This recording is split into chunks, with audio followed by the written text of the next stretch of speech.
Hi everyone, Alan from Newlands Nursery, and this is today's 5-minute Friday, and one that is very seasonal. It's perfect, so we're heading towards Christmas now, and if you're completely stuck on what to do for Christmas presents, then this could be absolutely perfect, something you can do at home. You might have to go out and get a container or something like that, or you might have something laying around that you bought but never planted up. But what we're going to do is plant up these house plants into this container. Makes a good gift, also looks good on your own windowsill, and actually also along the way gives you a few tips on houseplants, how to care for them and stuff like that. So I think you'll get a lot from this video. Okay, so what we're going to do is plant these 3 in this container. Now what you might notice is this hasn't got any holes in it, so you have to be a little bit cautious if you're planting in a container without any holes like this one. You have to be cautious because obviously it's going to hold water a lot more, and we don't want houseplants to sit wet. We plant up a lot in these containers and there's no issue at all, but maybe you just have to water a bit less, but you'll be able to judge it. It's not hard to do. But if you're concerned about it, you can always get a drill and put a few holes in there, and some containers obviously come with holes in it as well. So we're going to plant this up. The first thing to do is actually judge your height. So I'll do it on the front here. We want the level of the compost that the plant currently has in this pot to be exactly the same when we finish planting. So you see there's a gap here, so that will be how much compost I need to put in the base to begin with. So I'm just using a standard multi-purpose compost. I'm going to scoop that in there, and it was around about, sort of, for me, it's probably 2 fingers depth, something like that. So I place that in the bottom, so if you just have a look there, we zoom in there, then you can see I've just put a thin layer on, and this obviously is still in the pot. You'll see that when it's placed in, it's about the right height.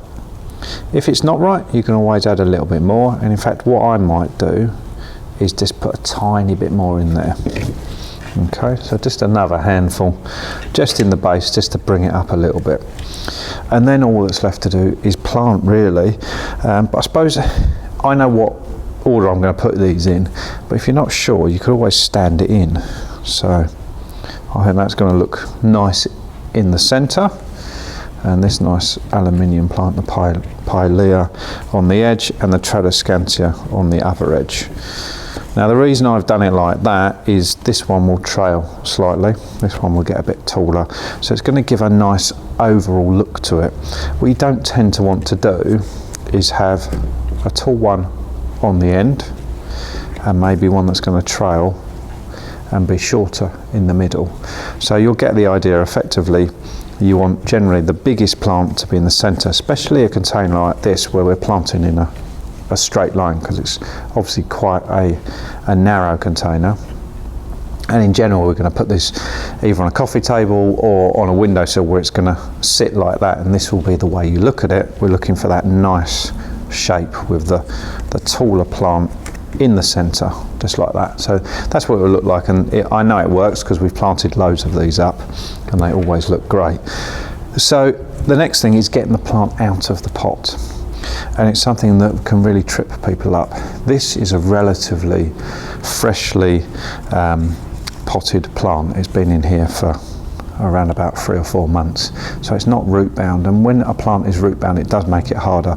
But something like this, what we do is we just squeeze the pot, and I keep on turning it until I sort of loosen the roots around the edge here, and then I do the old, what is that, Star Trek, I think, the old Star Trek sign, and stick my hands over the top, so you can see, I don't know if you can see that from the camera, I'm just sort of supporting the compost so it doesn't fall out, so I can actually turn the plant upside down with no issue at all, no compost going anywhere. And if a plant is ready to pot, there's going to be enough root structure in here to hold the compost in there. And now, because I gave it a squeeze, and I'll squeeze it a little bit more, you can just pull the pot off, just like that. Okay, it's as simple as that. And obviously you're not going to hold it upside down for ages and ages, but it's more than happy like this. There's no issue with doing that. So I then tip it the right way up, just like that. No damage has come to the plant, and just place it on the surface. I'm not pushing it down, I'm just placing it on the surface. Okay, so then all that's left to do is repeat.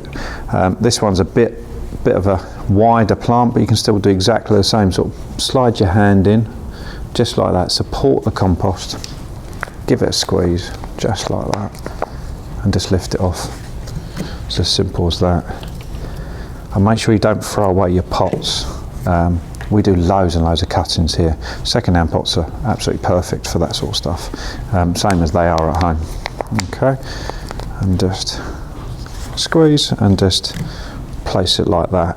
Because this plant on the edge I want to trail, what I'll do is encourage it to trail. So you'll notice I've put it with the longer bit facing out.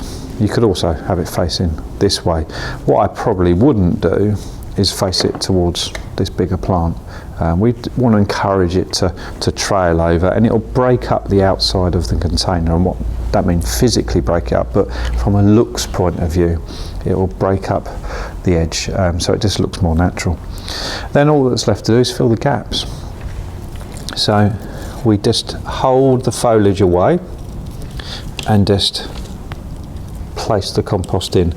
Again, not pushing it in, just placing it in, encouraging it to fill the gaps, just like that. Okay, and twist it round and do exactly the same. In a second, what I'm going to do is tap the pot, and it won't be able to see on the video, I wouldn't have thought, or we'll give it a go, but the compost will sink basically. So if I tap, you can see the level of the compost here, which is basically at the top. If I tap it down, it sinks. Okay, so it'll sink down, and that's what we want it to do. We want to fill any air gaps that are in there, any gaps that I haven't managed to push the compost in. And actually, when you're filling a container or potting up a pot, we don't want it right at the top. If you put it right at the top, it's going to be harder to water. Water will run off the outside. So this is perfect. It's sunk just below the level of compost, and that is it. That's what it looks like. So that will grow really, really well. We'd give it a nice water now, and then actually we're in the UK here, and even in Essex where it's slightly warmer than some other parts, we probably won't water this for a very long time. I've got one of these on my works desk, exactly the same combination of plants actually, and I'd probably water it every 2 weeks, and when I do, not a huge amount. Some of that were to do with the conditions we're going through at the moment. It's obviously quite cold, there's lower light levels, but just keep an eye on the plant, and you'll be absolutely fine. It makes a perfect gift, or even a gift to yourself. Any questions at all, obviously get in contact, we're here to help. See you soon.